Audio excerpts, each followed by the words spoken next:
और बच्चों कैसे हो आप सभी लोग।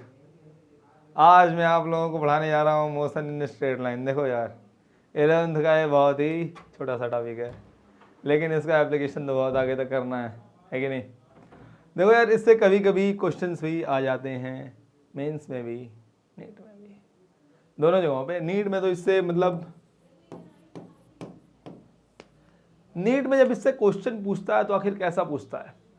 टिपिकल पूछता है। क्यों? क्योंकि टॉपिक सिंपल है। याद रखना, जब सिंपल टॉपिक से क्वेश्चन उठेगा तो थोड़ा सा टिपिकल उठेगा, जब टफ टॉपिक से क्वेश्चन उठेगा थोड़ा सा इजी उठेगा। ये नीट का हमेशा का नियम है। आप लोगों के लिए इससे क्वेश्चन आएगा तो इसके कॉन्सेप्ट का थोड़ा सा लेवल 2 का एप्लीकेशन आएगा। इस टॉपिक से कौन सा एप्लीकेशन आता है? लेवल 2 का। ठीक है, गॉट इट।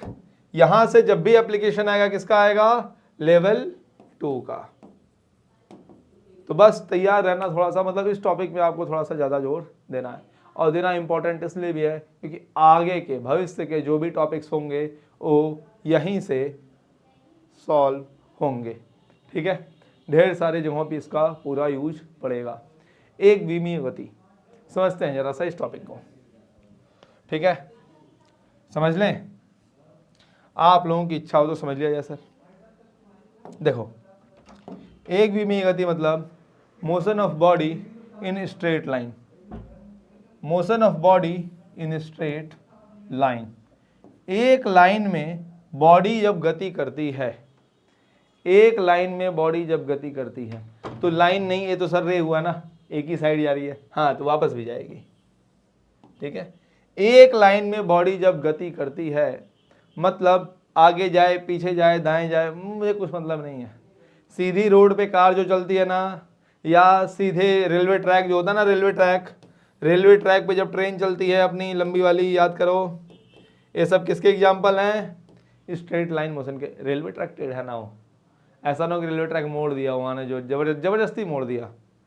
रेलवे ट्रैक हमेशा सीधा होना चाहिए, तभी अच्छा लगता है।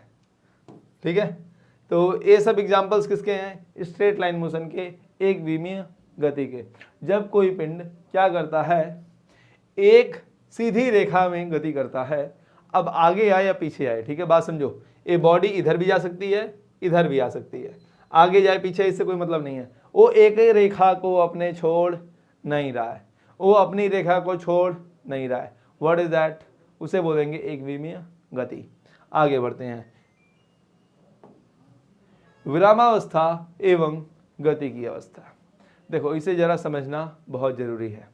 मैं तुमसे बोलूं कि तुम विरामावस्था में हो, ठीक है, जैसे मान लो दो अपने पास पिंड है, पिंड ए और पिंड बी। सामने तो हो नहीं कि मैं ऐसा समझा पाऊंगा। पिंड ए और पिंड बी। मैं कहूं कि पिंड ए पिंड बी के रिस्पेक्ट में, बात समझो, अगर मैं बोलता हूं कि पिंड ए विरामावस्था में है, पिंड ए कैसे है? विरामावस्था में है। पिंड ए विरामावस्था में है, बात समझो, पिंड ए विरामावस्था में है, ये बात सही नहीं है, ये बात सही नहीं है। सही हो भी सकती है, नहीं भी हो सकती है। ठीक है, ये कंप्लीट बात नहीं है। पिंड ए विरामावस्था में है तो किसके सापेक्ष? किसके लिए? तो बी के रिस्पेक्ट में। ठीक है, लिख लो इस लाइन को। पिंड ए विरामावस्था में है, विरामावस्था में है किसके? पिंड बी के सापेक्ष, पिंड बी के सापेक्ष। मतलब क्या है? पिंड बी के सापेक्ष ए विरामावस्था में है, या फिर पिंड ए 3 मीटर प्रति सेकंड से गति कर रहा है पिंड बी के सापेक्ष, ऐसा कुछ बोलोगे। हम ए नहीं बोल सकते कि पिंड ए गति कर रहा है, पिंड बी विरामावस्था में, ऐसा कुछ हम नहीं बोल सकते। हम केवल ये बोल सकते हैं किसके सापेक्ष। हमेशा हमें किसी न किसी के सापेक्ष बोलना पड़ेगा।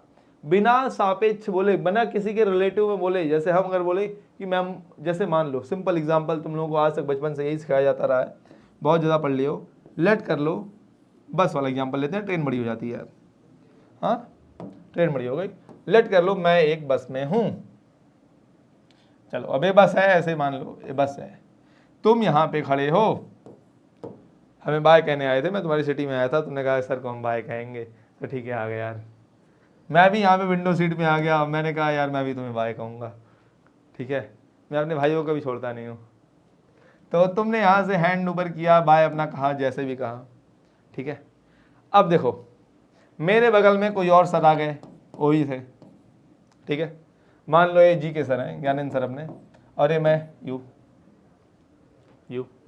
देखो हुआ है क्या, जी के सर के रिस्पेक्ट में मैं रेस्ट पे हूँ, जी के सर ने कहा सर आप विरामावस्था में, मैंने कहा यस सर मैं विरामावस्था में हूँ।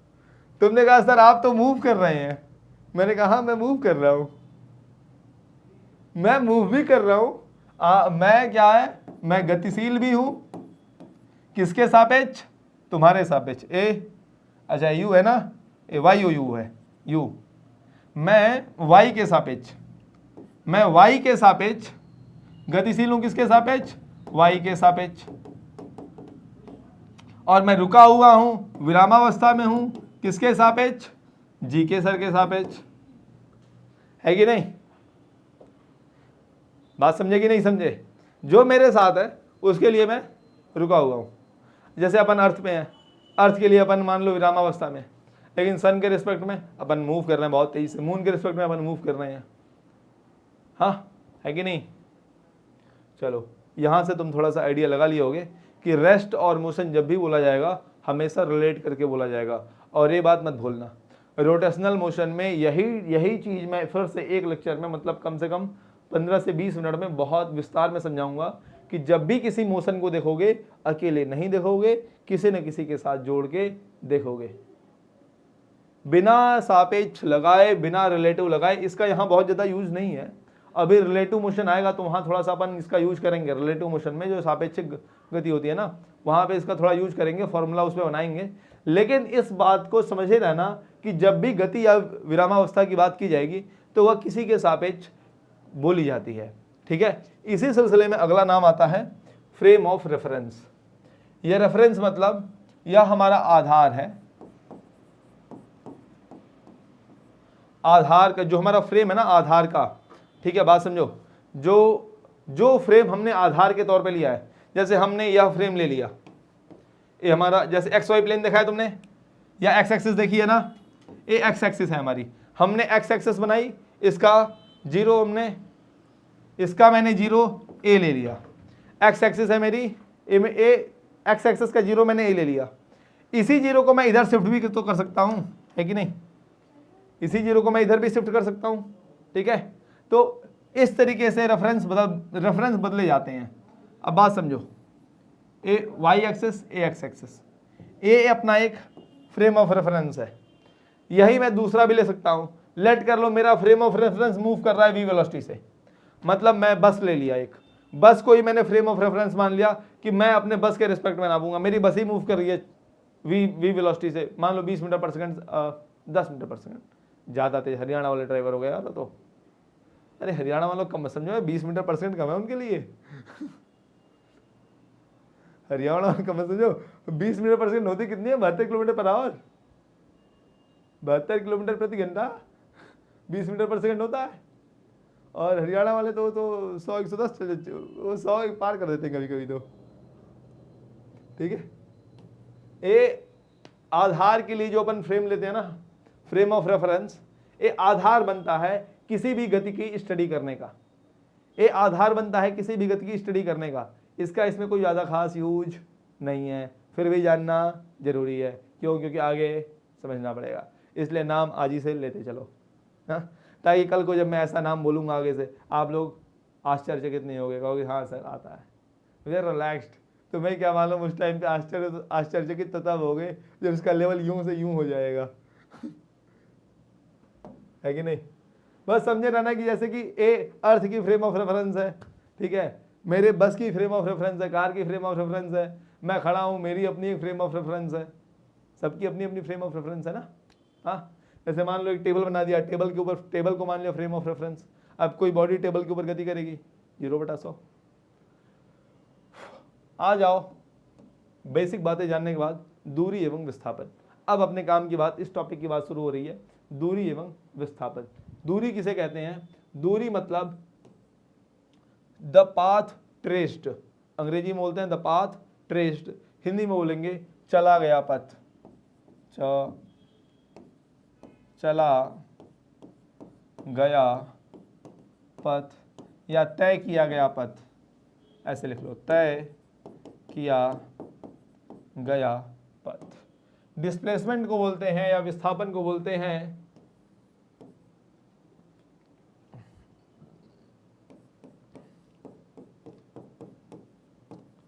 एक रेखीय दूरी, कब? अपने स्टार्टिंग और एंडिंग पॉइंट की। एक रेखीय दूरी किसकी? इनिशियल पॉइंट मतलब प्रारंभिक स्थिति, प्रारंभिक एवं अंतिम स्थिति के बीच।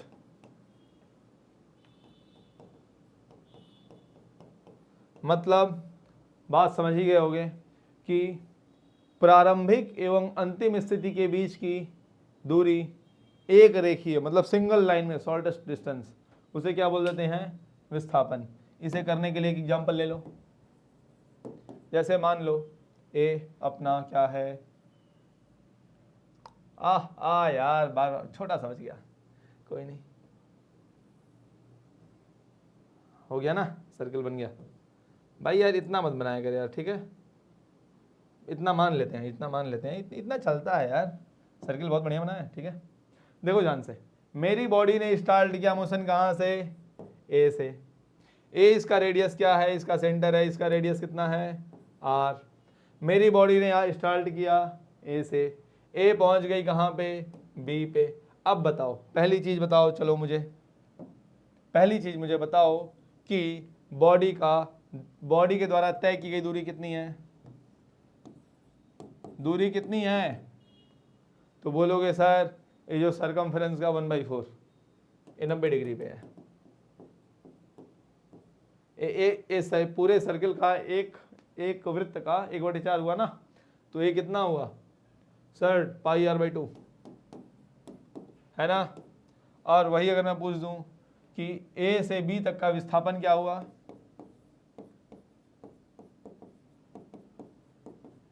विस्थापन क्या हुआ सर? ए आर है, अपने को निकालना क्या है? अपने को निकालना है यह डिस्टेंस कितनी होगी सर? √2r। निकाल लोगे ना, r² + r² √r² + r² √2r। Clear है कि नहीं भाई? छोटी सी बात कही ना मैंने, कुछ टफ तो इसमें है नहीं, हाँ है कि नहीं? √2r हो गया कि नहीं तुम्हारा? आ गया ना। ऐसे ही दो एग्जाम्पल मैं देता हूँ, एक एग्जाम्पल मैंने कर दिया, बाकी होमवर्क लिख लो। दूरी विस्थापन अभी भी निकालना है, πr/2 तो हो गया ना। दूरी विस्थापन निकालोगे, पहला सुनो, दूरी और विस्थापन निकालोगे, पहला बी के लिए, दूसरा सी के लिए, तीसरा डी के लिए, चौथा ई के लिए। मतलब सर 4 ही तो हो सकते हैं, ए बी सी हो गया 180 पे,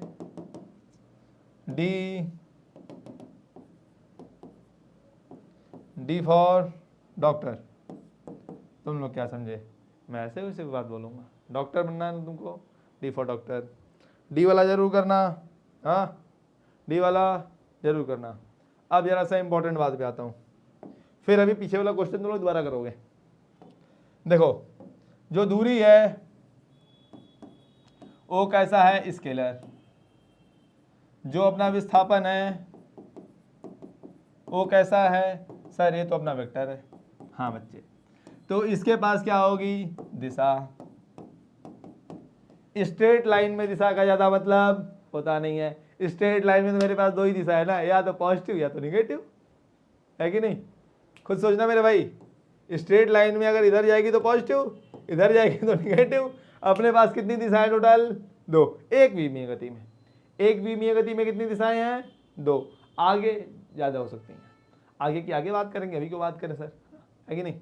लेकिन अभी पिछले वाले क्वेश्चन में दिशा के साथ बात करेगा भाई मेरा भाई, दिशा के साथ बात करेगा ना। हाँ सर, यहाँ पे दिशा कितनी हुई? दिशा हुई सर ये वाली ना, तो दिशा मैं लिखूंगा। दिशा किसके साथ दोगे? हमेशा दिशा जैसे इसे ले लो, दिशा ले लो, दिशा लिखना सीख लो। ए नॉर्थ है, ए साउथ है, ए ईस्ट है, ए वेस्ट है। तो दिशा क्या हुई तुम्हारी, इसी वेक्टर को यहाँ रखोगे तो क्या हुआ, इसी वेक्टर को यहाँ पकड़ो तो क्या हुआ, जो भी ये एंगल आया लिखोगे, जैसे मान लो ये एंगल कितना आया 45 डिग्री है ना, तो तुम्हारा ए, मैं दिशा लिख देता हूं, दिशा लिखता हूं मैं 45 डिग्री पश्चिम से उत्तर की ओर, 45 डिग्री दिशा मैं दे रहा हूं बी वाले की, 45 डिग्री पश्चिम से उत्तर की ओर, पश्चिम से उत्तर गया ना, देखो यहां पे इस जगह पे दिशा बनाओ तो ऊपर क्या हुआ नॉर्थ, इधर क्या हुआ वेस्ट। एक सेकंड पेन बदल देता हूं मैं, इस जगह पे अगर तुमने दिशा बनाई, लाल पेन यूज कर रहा हूं, इस जगह पे दिशा बनाओगे तो ये नॉर्थ, ए साउथ, ए वेस्ट या ईस्ट। तो अब बताओ तुम किधर गए, सर मैं वेस्ट की साइड से 45 डिग्री नॉर्थ की ओर गया, तो 45 डिग्री दिशा क्या हुई, 45 degree north of east, north of west, मतलब पश्चिम से 45 डिग्री पश्चिम से गए किधर, उत्तर की ओर, उत्तर की ओर। आ गया ना बच्चे दिशा लिखने, ठीक है, आगे भी दिशा लिख के दिखाओगे। चलो अब मैं तुम्हें क्वेश्चन दे रहा हूं एक जिसमें दिशा लिख लेना, इसी में सारी दिशाएं लिख लेना, इसी में तुम जब दिशाएं लिखोगे तो तुम्हें क्लियर हो जाएगा। सबकी जब दिशा लिखोगे ना, इधर क्या लिखोगे बी वाले में, बॉडी शुरू से यहां गई है ना, यहां से आ गई है ना विस्थापन ए टू बी, तो ए टू सी में क्या लिखोगे पश्चिम की ओर। अब ए टू एस डी रहेगा तो क्या लिखोगे, देखो यहाँ पे ए बॉडी यहाँ पे आ रही है इस पे, तो क्या हुआ 45 डिग्री हुआ ना, 45 डिग्री पश्चिम से साउथ की ओर, ऐसा लिखना शुरू कर दोगे। ठीक है, होमवर्क कर लेना बच्चे, होमवर्क करना बहुत जरूरी है। देख यार एक चीज बता दूं, जिसने होमवर्क नहीं किया उसका सिलेक्शन नहीं हुआ, आज तक की बात है भाई। कोई ऐसा बंदा जेई नीट का बुला दो जिसने मॉड्यूल का 50% सॉल्व ना किया हो और क्वालिफाइड हो, जाके आईआईटीज में बैठा हो, या तो सुपर ह्यूमन है, नहीं तो ऐसा हुआ नहीं है। मैं प्रैक्टिस तो करनी पड़ी है, होमवर्क करना पड़ा है, डेली 30-35 क्वेश्चन तो फिजिक्स के करने पड़ेंगे। अभी टाइम का मैं तो वही 50 करने पड़ेंगे डेली का, मान लो यार डेली का 50 क्वेश्चन मान के चलो। डेली अगर तुम 50 क्वेश्चन नहीं कर रहे हो तो तुम क्या कर रहे हो, तुम सपना देखना भूल जाओ। नीट वालों के लिए तो फिजिक्स के लिए मिनिमम 25-30 क्वेश्चन तो है ही यार, नीट वालों को 25-30 क्वेश्चन डेली फिजिक्स के करने हैं बाबू। नीट में लटकाएगा यही तुमको फिजिक्स, याद रखना। बायोलॉजी भी आ जाएगी, केमिस्ट्री भी आ जाएगी, ढंग का कर लोगे उसमें बहुत बढ़िया नंबर आ जाएंगे, लटकाएगा फिजिक्स, लटकाएगा यही, इसलिए इस पर खूब मेहनत कर लो। ठीक है, होमवर्क कभी मत छोड़ो। जो हम लोग देते हैं ना होमवर्क, इतने चार होमवर्क दे दिया, यही वो चीज़ है जो तुम्हें सिखाएगी। ये जो मैं बता दिया तुमने सुन लिया, इससे ज्ञान वान कुछ नहीं होता। ठीक है, आगे बढ़ो। दूरी विस्थापन बता दिया, दिशा भी बता दिया ना। दिशा कैसे देंगे, अपने पास दिशा केवल दो है, पॉजिटिव नेगेटिव, अपने को ज़्यादा दिमाग पे भी लेना नहीं है। एक वी में गति सिंपल है। आगे बढ़ते हैं भाई। चाल एवं वेग, चाल दूरी में बदलाव की दर। ठीक है, बात समझो। एक चीज बताने जा रहा हूं, ठीक है, के परिवर्तन की दर लिखो, के परिवर्तन की दर। एक बार बता दे रहा हूं, फिर कभी नहीं बताऊंगा, फिर जहां भी परिवर्तन की दर आएगा वहां तुम लोग समझ जाना कि मैं बताने वाला नहीं हूं, तुम लोगों को आ चुका है के परिवर्तन की दर। ठीक है, देखो x के परिवर्तन की दर, दर का अर्थ ही हो जाता है, देखो जब तक यहां पे दर के आगे ना लिखा हो y के सापेक्ष, जब तक यहां पे y के सापेक्ष ना लिखा हो तब तक यह क्या रहेगा, समय के सापेक्ष, समय के सापेक्ष। जब तक यहां पे y के सापेक्ष ना लिखा हो तब तक दर का मतलब समय के सापेक्ष। ठीक है, x के परिवर्तन की दर समय के सापेक्ष। x के परिवर्तन की दर का मतलब क्या हुआ, अगर y के सापेक्ष नहीं लिखा है तो समय के सापेक्ष है। ठीक है, ये पहला पॉइंट जान गए ना। हाँ, के परिवर्तन की दर, बात समझो, t बराबर t1 पर x बराबर x1 था। तुम्हारा t बराबर t1 पे x कितना था, x1 था। टाइम में चेंज आया, समय में तो परिवर्तन होगा सोगा, समय तो कभी रुका ही नहीं है। कालो गच्छति धीमताम, यहाँ तक कि भगवान ने भी कहा भाई अमे वास्य काला है, मैं ही काल हूँ, मैं तो हमेशा बढ़ता रहता हूँ। टाइम के साथ खिलवाड़ नहीं, टाइम बहुत इंपॉर्टेंट चीज़ है यार। टाइम तो यार ऐसी चीज़ है ना, मतलब गई तो गई, तो टाइम हमेशा जाता है। जैसे तुम देखो यहाँ पे मैं यहाँ मस्ती कर रहा हूँ लेकिन टाइम बढ़ रहा है ना, देखो हाँ टाइम देखो अभी 40 हो जाएगा, बढ़ता रहेगा। जैसे मैं पढ़ा रहा हूँ तुम नहीं पढ़ोगे, टाइम तो जाएगा। t बराबर t1, x t बराबर t2 पे क्या होगा, x बराबर x2 हो जाएगा। x चेंज किया, माना चेंज किया नहीं किया हमें नहीं पता, x1 इजिकल टू x2 कुछ हमें नहीं पता, हमें बस इतना पता है t बराबर t1 पे x की वैल्यू कितनी है, x2, वो कितनी है नहीं पता। अब बताओ मेरे बच्चे, परिवर्तन की दर इस बीच जो इन दोनों में जो परिवर्तन हुआ है ना, इस बीच समय के सापेक्ष x में कितना परिवर्तन हुआ, बात समझो, समय के सापेक्ष x में कितना परिवर्तन हुआ।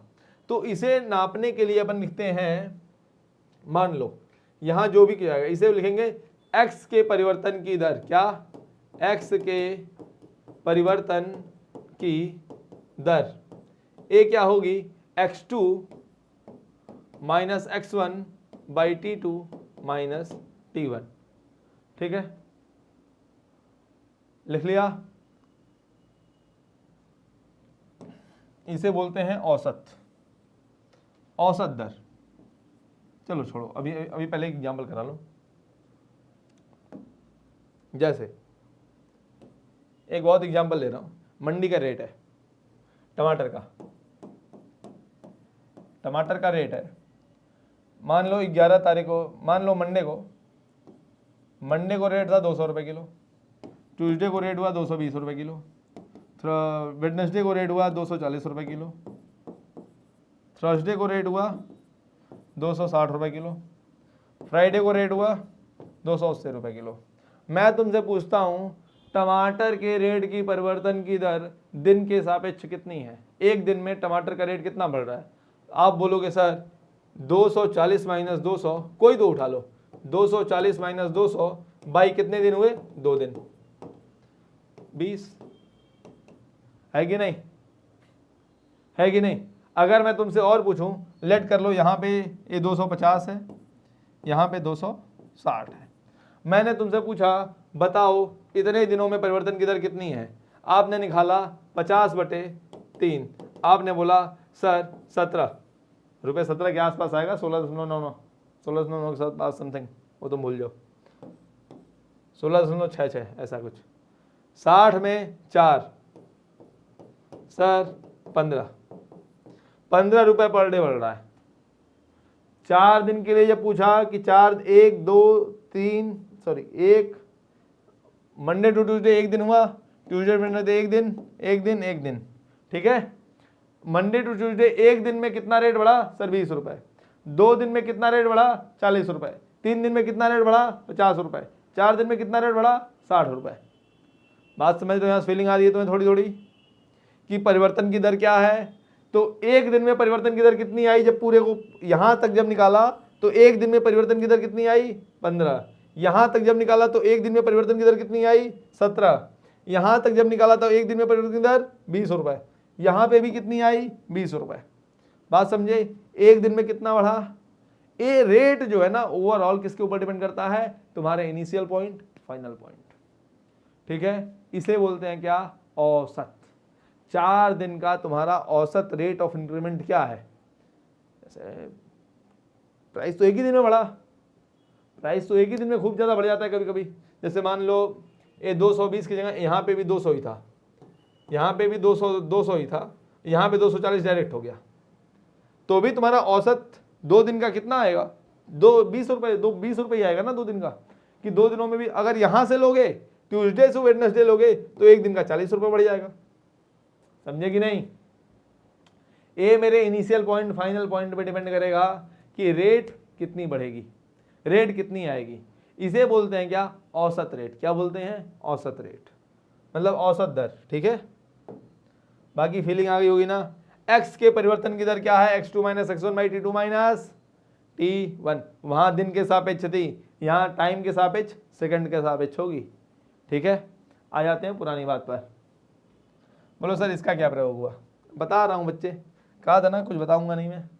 चाल को समझिए, चाल मतलब दूरी के परिवर्तन की दर, दूरी के परिवर्तन की दर। माना t बराबर t1 पे, t बराबर t1 पे दूरी तुम्हारी कम है, x बराबर x1 है। t बराबर t2 पे दूरी x बराबर x2 है। अब मुझे जरा सा सोच करके बताओ कि तुम्हारी चाल क्या होगी। सर चाल मतलब होगी x2 minus x1 by t2 minus t1। अगर मैं बोलूं वेग, वेग होता है विस्थापन में परिवर्तन की दर। क्या, विस्थापन में परिवर्तन की दर। ये क्या होता है, वेग। माना s बराबर s1 है, s बराबर s2 है, तो तुम्हारा वेग क्या होगा, s2 minus s1 by t2 minus t1। Clear है? हाँ सर क्लियर है। समझ में आया कि नहीं? आ गया ना भाई। 10 सेकंड के अंदर इतना परिवर्तन है, तो 1 सेकंड में अंदर कितना परिवर्तन। बात समझो ना, एक एग्जांपल ले लेता हूं। मान लो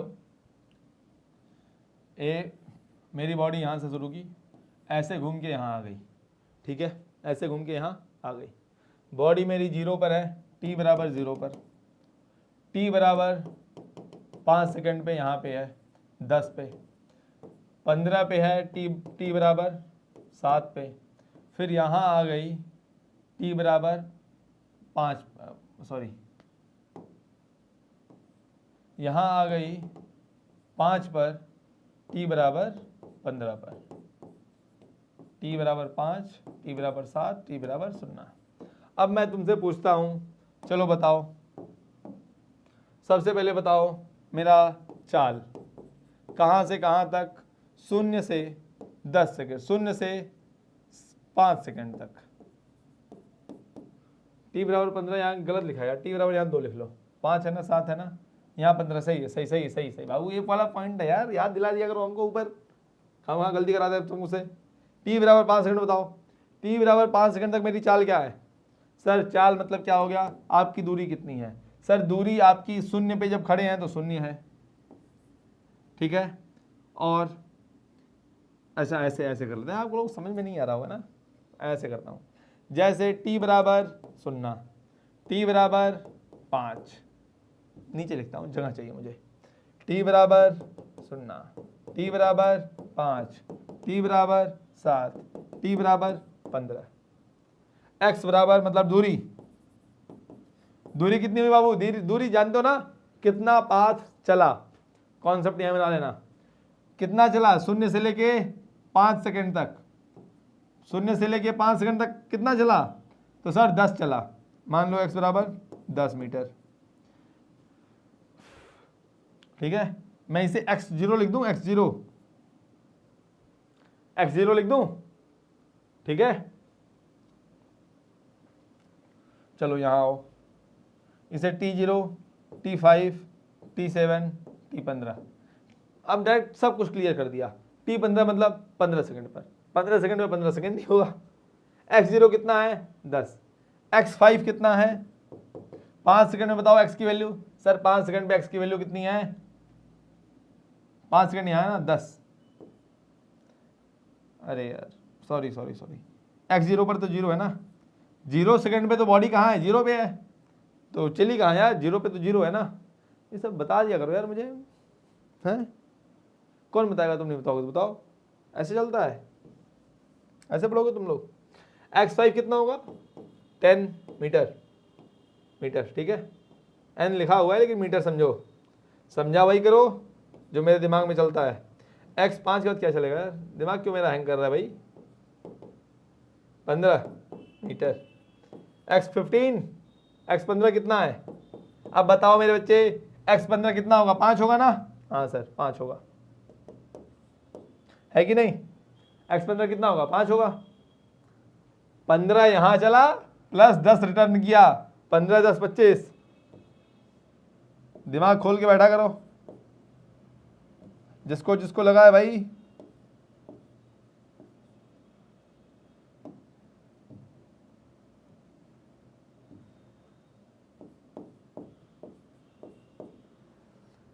T15 पे x15 कितना है, 25 है। चलो बताओ, चाल बताओ, चाल निकाल लोगे ना, मैं 0 से 5 तक का निकालता हूं, तुम लोग 0 से 10, 0 से 15, 0 से 25 तक का निकालोगे। चाल बराबर कितना हुआ, x5 minus x0 by T5 minus T0, कितना हुआ x5, 10 बाई 5, 2 मीटर पर सेकेंड। यही वेग निकालो, वेग कितना आया बच्चे, सर वेग आया अपना, यहां पे चलो पहले दूरी हो गई ना, विस्थापन, विस्थापन क्या हुआ, s लिखता हूं, विस्थापन x, s0 कितना है सर 0 मीटर, s5 कितना है, विस्थापित कितना हुआ 0 से 10 तक 10 मीटर, s7 कितना है सर 0 से 15 15 मीटर, और s15 कितना है सर 25 मीटर, 0 से यहां तक गया फिर वापस गया, समझदार बंदे हो तुम, लिखा हुआ देख लो 5 मीटर। वेग निकाल लोगे, यहाँ पे वेग भी आएगा 2 मीटर पर सेकेंड, लेकिन यहाँ डायरेक्शन जुड़ेगी, मान लिया ये प्लस एक्स एक्सिस है तो इसे लिखोगे प्लस एक्स एक्सिस, या लिख लो डायरेक्ट, जानते हो वेक्टर तो तुम लोगों ने मेरा पढ़ाया हुआ पढ़ ही लिया होगा, तो वेक्टर पढ़ लिया तो लिख दो 2 मीटर पर सेकेंड आई कैप, 2 मीटर पर second I cap. A I cap क्या ऊपर जुड़ेगा क्या, ऊपर चाल वाले में, वहां बताओगे आई कैप है कि नहीं है, बोलो सर उसमें दिशा होती ही नहीं है, एक्स के परिवर्तन की दर आ गई ना मेरे भाई, हाँ आ गई सर, समझ में आ गई पूरी बात। टमाटर, टमाटर टमाटर क्या पढ़ रहे हो तुम लोग, ऐसे पढ़ोगे, टमाटर के भाव में समझाना पड़ रहा है, 4 दिन आ गए मेरे। औसत एवं तात्क्षणिक वेग एवं चाल, अच्छा इसे बता दें, ए औसत तो बता ही दिया मैं तुमको, यही तो इसे जो बताया उसे औसत बोलते हैं, तात्क्षणिक समझते हैं अपन। देखो एवरेज का मतलब क्या है, टाइम बड़ा है, टाइम क्या है बड़ा है। जैसे एग्जांपल देता हूं, ठीक है, मान लो तुम अपने घर से निकले, तुम अपने घर से निकले, बिल्कुल तुम्हारे घर के सामने सीधे हाईवे है, मैं तो मानता हूं तुम्हारा घर ही हाईवे पे है। अच्छा चलो ट्रेन के एग्जांपल ले लेते हैं, नहीं तुम कहोगे सर हमको ज्यादा पकड़ लेते हैं, ठीक है, ट्रेन का एग्जांपल है, ट्रेन बिल्कुल सीधी पटरी पे खड़ी है, कहाँ पे खड़ी है, स्टेशन ए पे। अब ट्रेन तो यार स्टेशन पे खड़ी नहीं होती, वो तो अपने पटरी पे खड़ी होती है, ठीक है, यहाँ डाउट की बात नहीं है। माना ट्रेन के पास चारी पे ट्रेन का इंजन खड़ा है, ट्रेन नहीं खड़ी है, नहीं तुम बोलोगे सर ट्रेन बड़ी हो गई है, ट्रेन का इंजन यहाँ खड़ा है स्टेशन ए पे, ठीक है, स्टेशन ए पे ट्रेन स्टार्ट हुई, ट्रेन स्टार्ट हुई, T is equal to 0 second पे, ठीक है, ठीक है ना। अब क्या हुआ, ट्रेन स्टेशन बी पहुंची, ट्रेन स्टेशन बी पहुंची, t is equal to 1000 second, पास के स्टेशन है यार, 1000 सेकेंड ज्यादा नहीं होता है, 1000 सेकेंड पे पहुंच गई, ठीक है। ए डिस्टेंस कितनी है, जैसे मान लो कितना मिनट हुआ, अरे 600 कर लो ना, 10 मिनट के अंदर पहुंचा देते हैं 600 सेकंड पे, और इसको ले लो, ये डिस्टेंस कितनी है 6 किलोमीटर्स, कितनी डिस्टेंस है 6 किलोमीटर्स, ठीक है। अब तुम मुझे बताओ, माना कि ये एक्स एक्सिस है मेरी, माना कि ये एक्स एक्सिस है, तो चाल कितनी हो गई तुम्हारी, सर 6/600 10 मीटर पर सेकेंड। ये जो तुम्हारी चाल आई है यही तुम्हारा वेग भी आएगा। हाँ सर यही वेग भी आएगा, लेकिन बाबू ये जो आया ना इसे बोलते हैं औसत। क्या बोलते हैं? औसत चाल या वेग। सर ऐसा क्यों? बाबू औसत इसलिए ना क्योंकि यह मान के चलते हैं कि इस पूरी दूरी के दौरान ट्रेन की स्पीड इसके बराबर रही होगी। जैसे तुम्हारी क्लास में तुम अकेले टॉप किए, बाकी सारे बच्चे फेल हुए, इसका मतलब तुम भी फेल हो।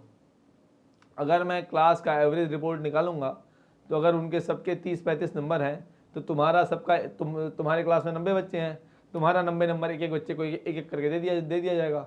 ओवरऑल क्लास का नंबर कितना आया? 35 नंबर। तुम्हारा नंबर 90 नंबर सारे बच्चों में बांट दिया गया। अच्छा ऐसे नहीं समझ में आया? कोई बात नहीं, ये थोड़ा टफ एग्जाम्पल था। यहाँ समझो, ये जो ट्रेन स्टार्ट की, जब ट्रेन स्टार्ट हुई तो क्या इसकी स्पीड सीधे 10 मीटर पर सेकेंड हो गई? नहीं, यहाँ पे इसकी स्पीड भी रही होगी 1 मीटर पर सेकेंड। यहाँ आते आते बीच में या अबाउट 2 किलोमीटर चली है 15 मीटर पर सेकेंड पे। कुछ दूरी ये चली है 20 मीटर पर सेकेंड पे। मान लो 15 मीटर पर सेकेंड नहीं चली, या 20 मीटर इसी को मान लो। कुछ दूरी ये चली है 20 मीटर पर सेकेंड पे। फिर यहाँ पे फिर ये पीछे आते आते रुक गई, यहाँ पे कितना हो गया? v = 1 मीटर पर सेकेंड। देखा ना, मतलब इसकी स्पीड हर जगह क्या की? चेंज करती रही। लेकिन हम और तुम उसी ट्रेन के डिब्बे में नहीं, इसी इंजन में गए थे थोड़ा एक्सपेरिमेंट के लिए। अपन ने गूगल का अपना स्पीडोमीटर ऑन किया और चेक किया, सर इस टाइम अपन जो है ना 20 मीटर पर सेकेंड पे चल रहे हैं। ये बताओ ये कैसे कैलकुलेट करूंगा मैं 20 मीटर पर सेकेंड वाला? है कि नहीं? सर ये 20 मीटर पर सेकेंड वाला सर मैं कैसे कैलकुलेट करूंगा, ये आप मेरे को बता दो। क्योंकि सर ट्रेन की, बाबू इसे बोलते हैं इंस्टेंटेनियस। वो जो गूगल का स्पीडोमीटर लगाते हो ना, वो जो स्पीड बताती है, या बाइक का जो स्पीडोमीटर होता है, स्पीडोमीटर देखा होगा ना, स्पीड लगी रहती है, वो ऑन स्पॉट जो स्पीड बताता है उसे बोलते हैं क्या? तत्क्षणिक चाल। चाल बताता है, स्पीड, हाँ वेग नहीं बताता है। ठीक है, अब बात समझो, तत्क्षणिक वेग और तत्क्षणिक चाल में केवल एक ही अंतर आता है, दिशा का। बाकी डाटा सेम रहता है, कभी भी इनका डाटा चेंज नहीं हो सकता।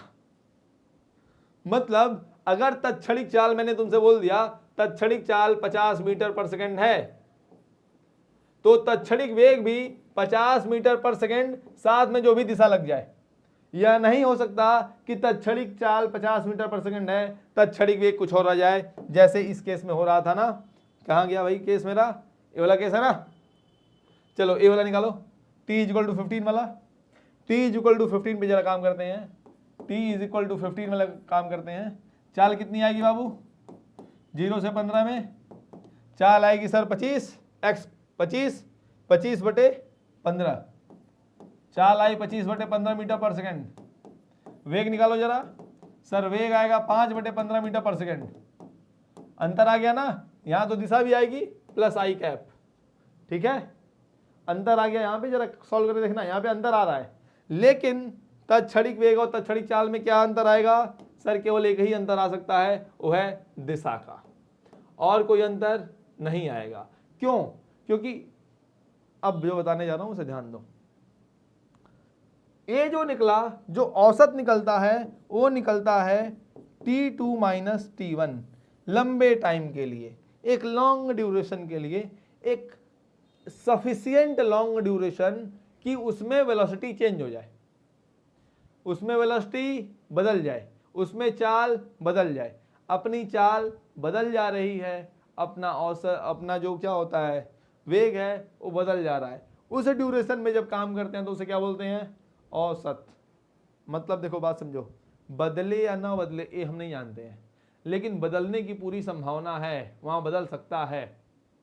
ठीक है, बदलने की पूरी, जैसे समय अगर मान लो 2 सेकंड का है तो 2 सेकंड में एक्सेलरेशन के द्वारा, समझ रहे हो कि नहीं, 2 सेकंड में चाल बदल सकती है, वेग बदल सकता है, बॉडी मुड़ सकती है अपना। लेकिन अगर इतना छोटा टाइम लिया जाए कि बॉडी बस अपना चाल चेंज ही ना करवाए। ठीक है, समझो बात को। तुम चाल या वेग कैसे निकालते हो? सर चाल या वेग निकालते हैं दूरी बटा समय, दूरी बटा समय या विस्थापन बटा समय। ठीक है, मैंने कहा समय अगर तुम्हारा बड़ा है, समय तुम्हारा क्या है t2 t1 है, तो वहां पे लिख लेना v एवरेज या फिर v average equal to delta s by delta t। ठीक है, v एवरेज मतलब डेल्टा औसत, v औसत क्या हो गया delta s by delta t। ऐसे ही चाल का औसत कैसे, औसत चाल क्या होगी, औसत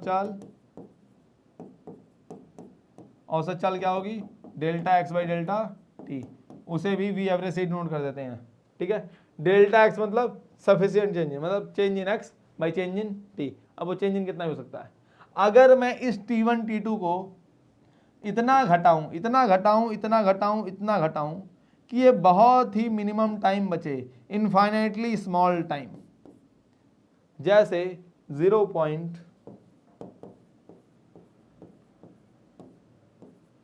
इतना छोटा।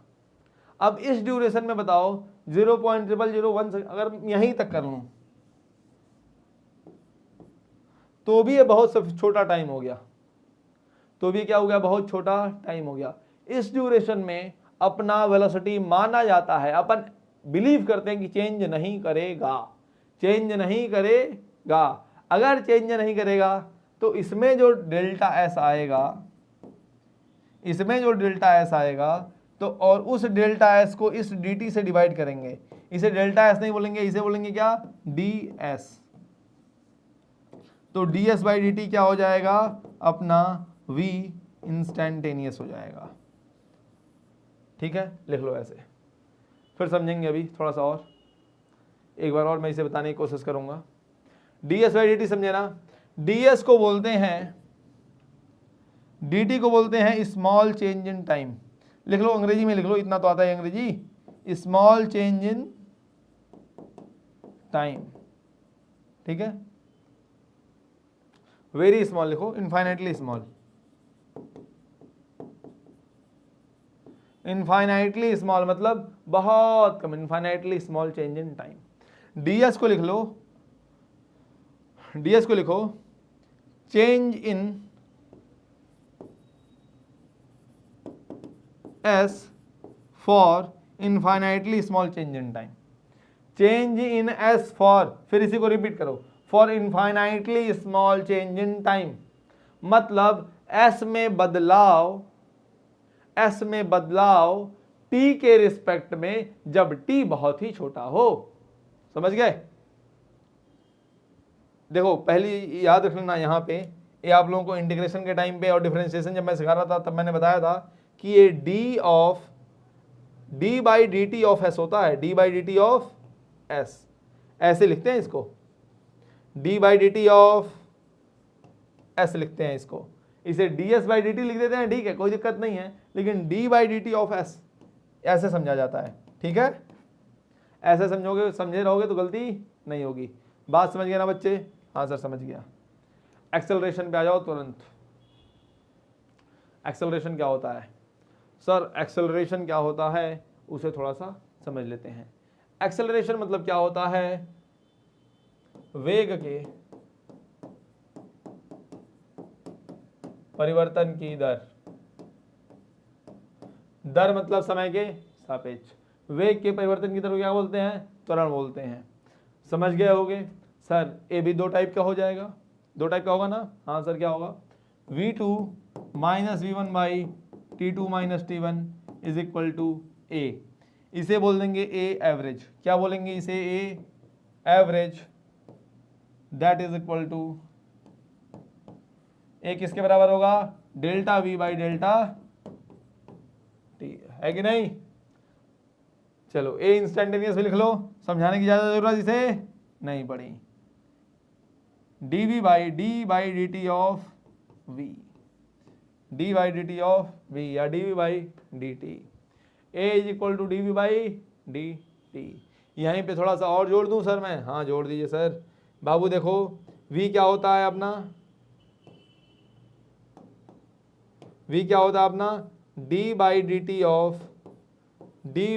टी ऑफ s, तो इसे लिख देंगे d2s by D T square. ठीक है, d2s by D T square. हाँ, इसका मतलब इंस्टैंटेनियस निकालने के लिए मुझे ऐसा जो फंक्शन ऑफ टाइम चाहिए ही चाहिए।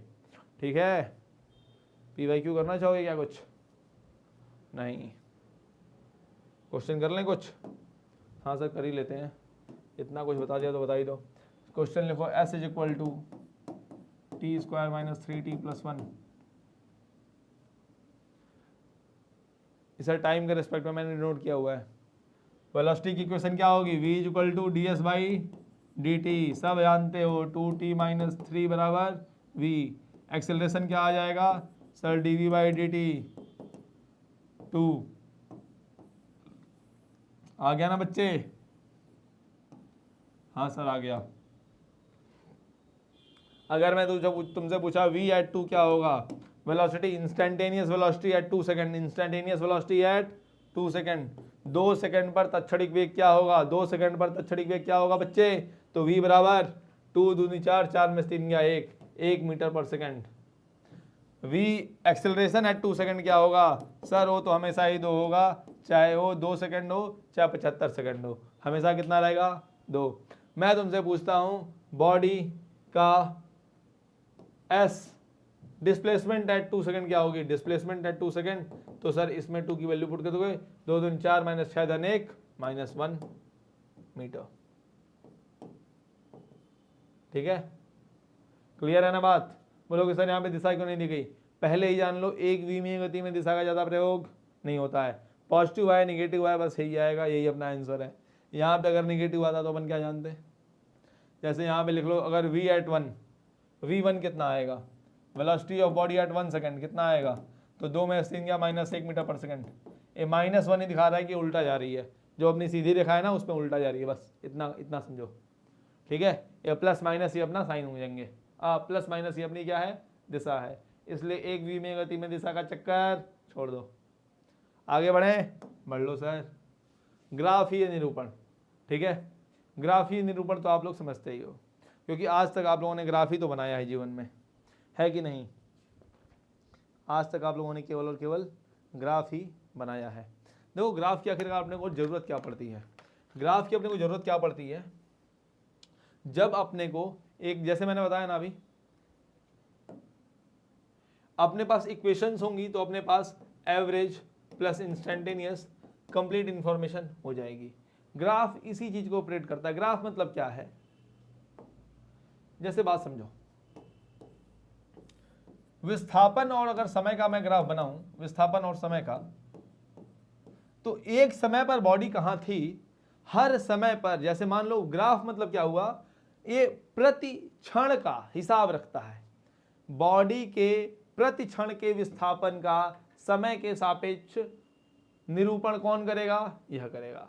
अगर मैं इस ग्राफ पर, जैसे मान लो ये ग्राफ है अपना, अगर मैंने इस ग्राफ को कहीं भी टच किया t बराबर t1 पर, तो t बराबर t1 पर मेरे पिंड का विस्थापन कितना है ये हमें यहां से पता चल जाएगा। और ये हर क्षण पूरे समय के सापेक्ष विस्थापन, समय के सापेक्ष किसी भी समय पर मैं अपने वस्तु का विस्थापन जान सकता हूं, है कि नहीं बच्चों?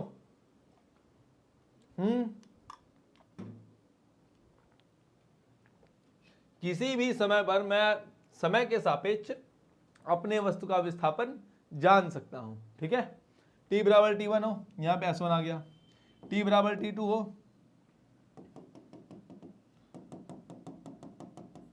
s2 आ गया, है कि नहीं? क्लियर है कि नहीं? आ गया ना? आगे बढ़ते हैं। सर बड़ी जल्दी आगे बढ़ गया आप तो। बेटे अब खेला शुरू हो रहा है, अब खेला शुरू होने जा रहा है। हाँ आगे बढ़ते हैं। अब तो ग्राफ समझ गए ना, ग्राफ क्या होता है? अगर मैं ऐसे मैं अपना वेलोसिटी टाइम ग्राफ बना लूं तो क्या हुआ? इसका मतलब बॉडी के वेग का समय के साथ निरूपण कौन करने वाला है? ग्राफ करने वाला है। अगर मैंने ऐसे बना दिया तो इसका मतलब क्या है, t बराबर t1 पर बॉडी का वेग कितना था, वो जहां जहां जिस प्रकार से गति कर रहा है मेरा v1 आ जाएगा। अगर मैं t2 ले लूं तो यहां पे मेरा v2 आ जाएगा। मुझे हर बॉडी किस समय पर बॉडी की क्या वेग था, किस समय पर बॉडी का कितना वेग था, ये कौन बताएगा, ये ग्राफ बताएगा।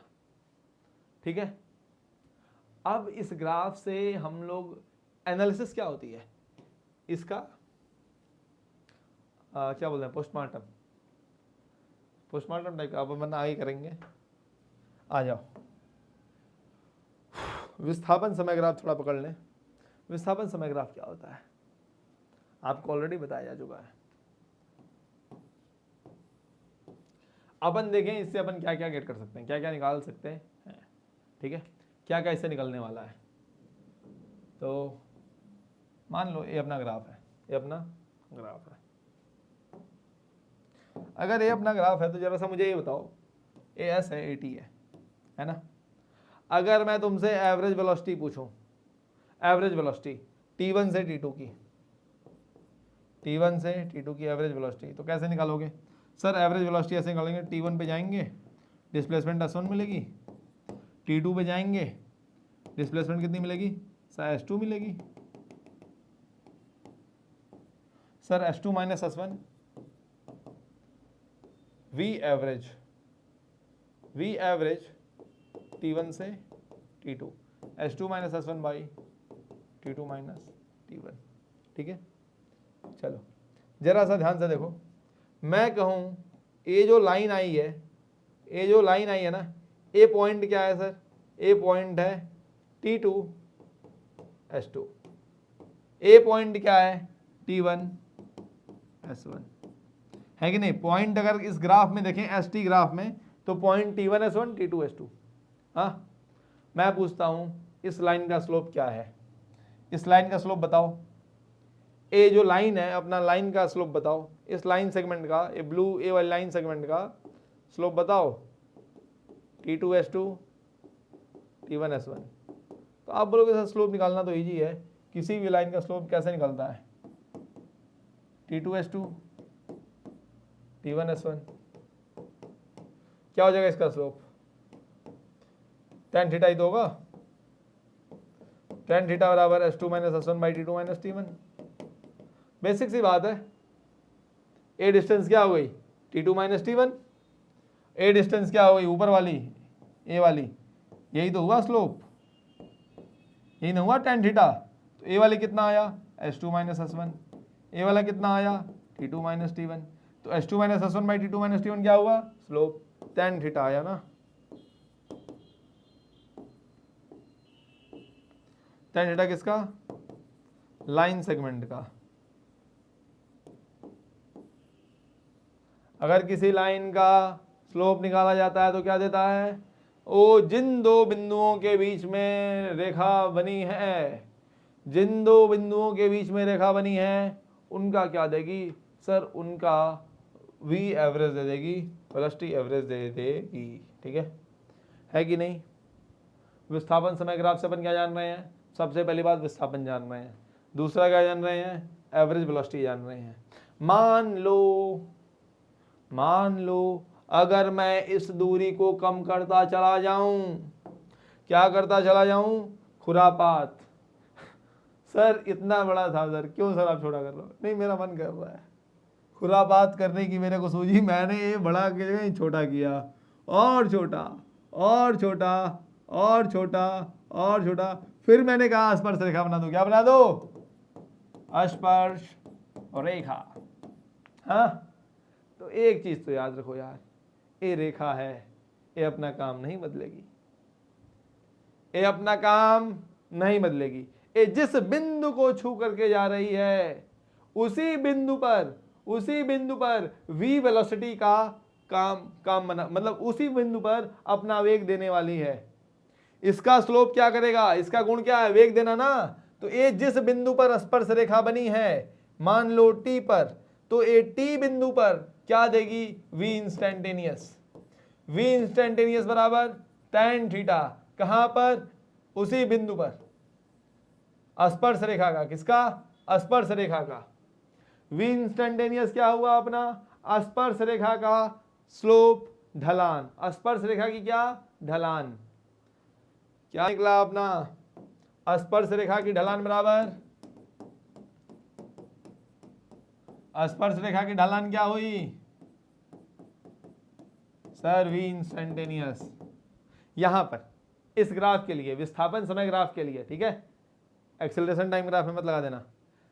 स्पर्श रेखा क्या हुई? v instantaneous. स्पर्श रेखा का ढलान क्या हुआ? tan theta.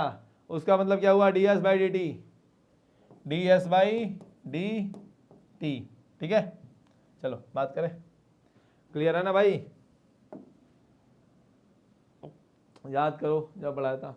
अगर मान लो अपने को s की इक्वेशन मिल गई तो अपना काम आसान है। अपने को देखो ग्राफ मिले या s की इक्वेशन मिले, बात बराबर है कि नहीं? या तो अपन ड्रॉ करते, या तो अपने को इक्वेशन हो, इक्वेशन से अपन ds बाई डी टी निकाल लिया, dv बाई डी टी निकाल लिया, s2 s1 निकाल लिया। वही काम तो यहाँ पे अपने को देख के करना पड़ रहा है। इक्वेशन में वैल्यू रख के वैल्यू फाइंड करते हैं, ग्राफ में देख के वैल्यू फाइंड करते हैं। अंतर बस इतना सा है। कितना अंतर है? इक्वेशन में वैल्यू रख के वैल्यू फाइंड करते हैं, ग्राफ में देख के वैल्यू फाइंड करते हैं। जैसे यही t1 मान लो s1 की इक्वेशन हो, देख लो बताया तो है। S1 के तुम्हें फाइंड करना हो तो कैसे फाइंड करोगे? 1 रखोगे, t बराबर 1, तो 1 स्क्वायर माइनस 3 इंटू 1 प्लस 1, तो आ जाएगा तुम्हारा S1। वही काम तुम यहां पे कैसे कर रहे हो? 1 के ऊपर जाए और S1 निकाल लिया, है कि नहीं? समझे कि नहीं बच्चे? हाँ आ गया सर। सर हम लोग होशियार बन रहे हैं। t बराबर 1 पे गए और 1 पे निकाल लिया S1 अपना कितना है। एक ग्राफ ऑलरेडी नोट कर चुके हो, S1 वाला मत नोट करना, मैं बैक कर जा रहा हूँ। देखो अभी तो तुम लोगों के लिए सारी चीज़ें ईजी हैं। जब हम लोग क्लास में ये सब ये वाला करते थे ना ऐसा, तो क्लास के बच्चे लोग एकदम कंफ्यूज है, क्या क्या नोट करना है, क्या क्या नहीं नोट करना है। हमको तो समझाना था, हम समझा के निकल गए। एक्चुअली हम लोग ये मान के चलते हैं, हम लोग ईच एंड एवरीथिंग जो समझा रहे हो आप लोग समझ रहे हो, प्लस आप लोग ये भी समझ रहे हो क्या नोट करना है क्या नोट नहीं करना है। ठीक है, ये तो आपके ऊपर है। बाकी एक चीज़ याद रखना, ये जो अपनी नोट्स बनती हैं वो जितनी गंदी बने उतनी अच्छी।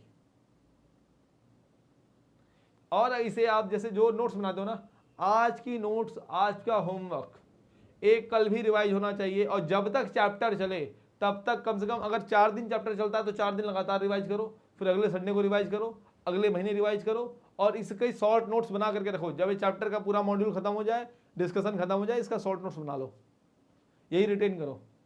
ठीक है, कम से कम एक नोट्स आपको एग्जाम के पहले 25 से 30 बार आपके पढ़े होनी चाहिए। ये सारी नोट्स कम से कम 25 बार तो आप इसे गो थ्रू कर ही लिए हो, इतना याद रखो। ठीक है, और अगर तुमने 25 इन नोट्स को 25 बार गो थ्रू नहीं किया मेरे भाई, तो जान ले कुछ ना कुछ तेरा मिसिंग है। याद हो तूने सारा का सारा मॉड्यूल कर लिया, सारे क्वेश्चन हो गए तेरे से, तब तो यार द बेस्ट है। लेकिन अगर नहीं किया, कुछ ना होने वाला, कुछ ना होने वाला, खाली फोकट। आगे बढ़ते हैं। स्पर्श रेखा के ढलान बता जाने मेरे भाई, इतना ही जानना है। क्या अपने को क्या मिला? T1 से S1, ठीक है। दूसरा क्या मिला अपने को? V average S2 minus S1 by T2 minus T1। तीसरा मिला V instantaneous ds by D T, that is, इसे लिखूंगा tan theta line segment tan theta, स्पर्श रेखा को बोलता हूं टेंजेंट, tan थीटा टेंजेंट। ठीक है, बस समझने की चीजें हैं किसका? ds by D T graph से। ds by D T graph से और इन्फॉर्मेशन मिलती है क्या? हाँ सर मिलती है ना। तुम्हें डिस्टेंस की भी इंफॉर्मेशन यहां से मिल जाएगी। जैसे अगर कभी डिस्टेंस पूछ दे ds by D T graph से, क्या पूछ दे ds by D T graph से? डिस्टेंस। हाँ क्या पूछे? डिस्टेंस, याद रखना।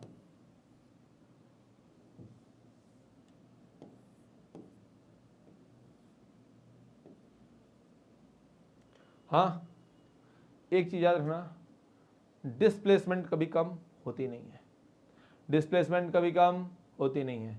हर उन पार्ट्स को कट करो जहां पे ए, हर उन पार्ट्स को कट करो जहां पे ए मुड़ी है, ठीक है, जहां पे इसकी, जहां पे ए मान लो यहीं शुरू है, यहां से मुड़ी है ना, यहां से टर्न हुआ है ना, उसी को काटो, इसके पहले तक की, यहां तक की डिस्प्लेसमेंट, ठीक है, मान लो ए यहां से शुरू की, यह शुरू किया -S3 से, चलो यहां पे वैल्यू है -S0, यहां पे वैल्यू है S1, यहां पे वैल्यू है -S3, ठीक है, समझ रहे हो ना। मैं क्या करूंगा, पहले S0 से S1 जाऊंगा, तो -S0 S1, S1 minus S0, यह पार्ट हुआ X का पहला हिस्सा। दूसरा हिस्सा मुड़ी, मुड़ के कहां से कहां ही, S1 से -S3, कितना हुआ S3 -S1, ठीक है। इन दोनों का लगाओ मॉड और दोनों को जोड़ दो, मतलब बात समझो, अगर मैं लिखूं ये -5 था, ये -10 है, ए वैल्यू 15 है, तो -5 से 15 कितना हुआ 20, ए दूरी कितनी हुई 20 मीटर, -15 से -10 मतलब 25 मीटर, दोनों को जोड़ दो 45 मीटर। ये बहुत टिपिकल चीज है, नीट में तो कभी नहीं पूछेगा, ये मैं जानता हूं, लेकिन मान लो पूछ दिया, भाई मूड है उसका ना, मूड है ना, पूछ दिया तो।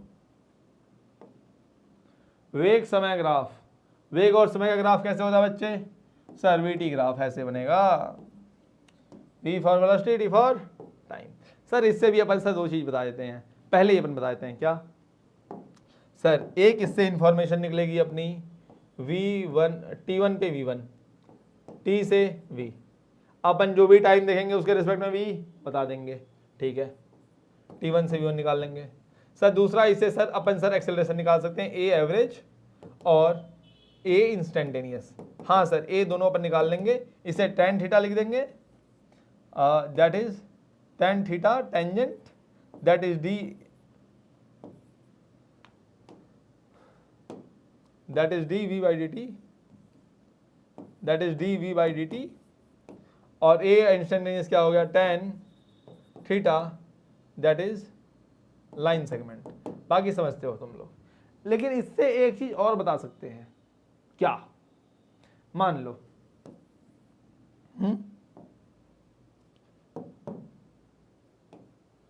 इससे एक चीज और बता सकते हैं, ये दो वेलोसिटी के बीच में ये जो एरिया आ रही है ना, इसे बोलते हैं डिस्प्लेसमेंट, क्या बोलते हैं, डिस्प्लेसमेंट, इसे क्या बोलते हैं, डिस्प्लेसमेंट। S मान लो T1 से T2, S1 to 2, S1 to 2, S1 2 क्या हुआ, एरिया इनक्लोज्ड, इनक्लोज्ड। ये जो S12 क्या है, ए वीटी ग्राफ के अंदर का जो एरिया है ना, उसे क्या बोल देते हैं, अपना क्या, विस्थापन। क्या देगा यह, विस्थापन। कैसे देगा सर, एरिया से, एरिया क्षेत्रफल, घेरा हुआ क्षेत्रफल लिख लो, घेरा हुआ क्षेत्रफल, जो क्षेत्रफल जो घेरा गया है ना, उससे क्या देगा, एरिया देगा, ठीक है। जनरल आइडिया ले लो, जनरल आइडिया समझ लो। v इंटू टी क्या होगा सर, वेलोसिटी इंटू टाइम क्या होता है, अपना विस्थापन होता है। वेलोसिटी इंटू टाइम क्या होता है, विस्थापन होता है। जैसे बात समझो, अगर मैं इसे बहुत छोटे छोटे सेगमेंट्स में तोड़ दूं, चलो बता ही देता हूं, ध्यान देना, एक ही बार में समझना। अपन कहां से कहां जाने वाले हैं, T1 टू T2, ठीक है। अगर मान लो सेम वेलोसिटी का केस है, मान लो वेलोसिटी ऐसे रही है, वेलोसिटी हमेशा ऐसे, मान लो तुम्हारी वेलोसिटी कितनी है, v बराबर 10 मीटर पर सेकेंड, चेंज हो ही नहीं रही है। t बराबर 3 सेकेंड, बताओ मेरे को विस्थापन कितनी आएगी। सर अगर चेंज हो ही नहीं रही है तो 30 मीटर का विस्थापन हो जाएगा। क्लियर है ना भाई? हाँ सर क्लियर है। चलो यहाँ आ जाओ। अगर मैं इसे बहुत छोटा वैल्यू लूँ कि इसके लिए चेंज हो ही नहीं रहा है, इसके लिए चेंज हो ही नहीं रहा है, ठीक है, तो ये ग्राफ कैसा हो गया? छोटा सा हो गया ना मेरे भाई। हाँ सर। फिर इसके ऊपर का ग्राफ देख भाई, ए वाला, ए मैंने लिया, इसके ऊपर का ग्राफ और बड़ा हुआ ना, ऐसे हो गया, हुआ ना मेरे भाई? हाँ सर हो गया। ऊपर ग्राफ देखूँ, ए वाला ले लूँ, हाँ सर हो गया, और ऊपर ले लूँ, ऐसे ले लूँ, ये देखो ये ऐसे ऐसे बंदा चला जा रहा है कि नहीं? देखो यहाँ जो गैप आ रहा है ना, गैप आ नहीं रहा है, तुम्हें बस दिखाई दे रहा है गैप आ रहा है। मेरे चश्मे देखो, ये वाला चश्मा, इससे गैप नहीं आएगा। मतलब वो इतना छोटा मैं ले रहा हूँ, इतना छोटा ले रहा हूँ, इतना छोटा ले रहा हूँ कि बस अपना रेक्टेंगल बन रहा है। और रेक्टेंगल क्या बन रहा है? और रेक्टेंगल क्या बनेगा? जैसे यहाँ पे ए बिल्कुल T1 से डेल्टा टी, ए क्या बना? डेल्टा T1, ए बना डेल्टा T2, तो डेल्टा T1 इंटू ए वाला V1 इंटू डेल्टा T1, ए वाली एरिया हो गई ना। फिर प्लस करते जाओ, V2 इंटू डेल्टा T2, ए वाली एरिया हुई ना। वही इंटीग्रेशन वाला फॉर्मूला याद कर लो, इंटीग्रेशन वाला फॉर्मूला। हाँ, तो क्या हुआ? S is equal to integration of V dt, S is equal to integration of V dt, और यहां से, अरे सॉरी वहीं लिखवाना था ना, समझ गया ना? एरिया, इसके अंदर की जो एरिया होगी वो क्या होगी सर? विस्थापन होगी। यहां पे लिख लो S is equal to integration V dt। समझ में आ गया ना? ग्राफ से एरिया क्या होगा? हाँ सर आ गया, आ गया। जाओ, त्वरण समय ग्राफ, एक्सेलरेशन टाइम ग्राफ। देख भाई, अभी मैं ग्राफ पे डिस्कशन नहीं कर रहा हूं, अभी मैं ग्राफ से एनालिसिस क्या क्या निकल रही है वो बता रहा हूं। अभी ग्राफ पे एक डिस्कशन बाकी है, ठीक है? एक्सेलरेशन टाइम ग्राफ, इससे क्या क्या मिलेगा बच्चे? सर इससे दो चीजें मिलने वाली हैं। एक सर जो आपने बताया था tan थीटा वाला, सर एक्सेलरेशन के परिवर्तन की दर क्या होगी? हाँ ठीक है, एक्सेलरेशन के परिवर्तन की दर भी कुछ न कुछ क्वांटिटी हो सकती है, कुछ न कुछ हो सकता है, लेकिन अपन उसे पढ़ने नहीं है, अपने को उसे पढ़ना नहीं है। और खामोखा तेरे को क्यों मच रहा है यार? अभी एक्सेलरेशन तेरा दिमाग खराब करेगा। एक और क्वांटिटी तू चाह रहा है, वेरिएबल एक्सेलरेशन का रेट, मतलब एक और तेरा दिमाग खराब करने को चाहिए। इतने में संतोष नहीं हो रहा है तेरे को? हाँ, अभी यही इतना दिमाग खराब करने वाला है कि तू कंफ्यूज होगा। ये झेला नहीं जा रहा है, इसके परिवर्तन की दर चाह रहे हो। तो यहाँ पे सर tan थीटा आपने कहा लगा, tan थीटा लिखने का कोई मतलब नहीं है। इसकी पहली इन्फॉर्मेशन क्या आएगी सर? T1 पे A1 दे देगा। दूसरा इन्फॉर्मेशन क्या देगा सर? यहाँ पे सर वो जैसे कि वहाँ पे देखो एरिया वाला बात नहीं था ना, डिस्प्लेसमेंट टाइम ग्राफ के टाइम अपन एरिया नहीं दे पा रहे थे ना। एरिया याद करो, एरिया देने की बात मैंने नहीं की थी। उसी तरीके से यहाँ पे स्लोप देने की बात नहीं करूंगा, लेकिन स्लोप का मतलब जान लेना, त्वरण के परिवर्तन की दर, त्वरण के परिवर्तन की दर कभी पूछ ले तो जान जाना कि त्वरण के परिवर्तन की दर क्या होगी? स्लोप के माध्यम से दी जाएगी। अगला क्या? और स्लोप अगर लाइन सेगमेंट का लिया तो एवरेज परिवर्तन की दर, और इंस्टेंटेनियस बाकी तुम लोग होशियार हो यार, तत्क्षणिक क्या होता है। एरिया क्या देगा इसका? इसका एरिया हो जाएगा V is equal to integration A D T, यहाँ पे ए वी डी टी लिखा है ना, हाँ, V is equal to integration A D T. बस एक्सेलरेशन का टाइम के रिस्पेक्ट में क्या करेंगे? इंटीग्रेशन करेंगे तो क्या आएगा? वेलोसिटी आएगी। Got it? ठीक है, बस ये सारी बातें आप लोग लिख लीजिए और इसे दिमाग में बैठा लीजिए। अगली क्लास में चैप्टर एंड होगा, प्लस इसके PYQs भी होंगे। Got it? इसे पूरी समझने की कोशिश करिए। और दूसरी चीज़, इसकी एक एक चीज़ जो आज मैंने बताई है, each and everything is very very important. ये आपको भविष्य में भी बहुत काम आएगी, मतलब अपने भविष्य में, जीवन वाले भविष्य में तो क्या ही है, स्पीडोमीटर होता है वही सब काम आता है तुम्हारे, ठीक है? तो इस चीज़ को पूरा पढ़ लेना। इस पे क्वेश्चंस भी आते हैं कभी कभी इस पे जो आज मैंने बताया उसकी थियोरी पे भी क्वेश्चंस आ सकते हैं, ठीक है? और नीट में ऐसा नहीं आए हैं, नीट में पहले भी आते थे, इस समय भी आते हैं, ठीक है? तब तक के लिए बाय बाय, फिर मिलते हैं अगली क्लास में, ओके?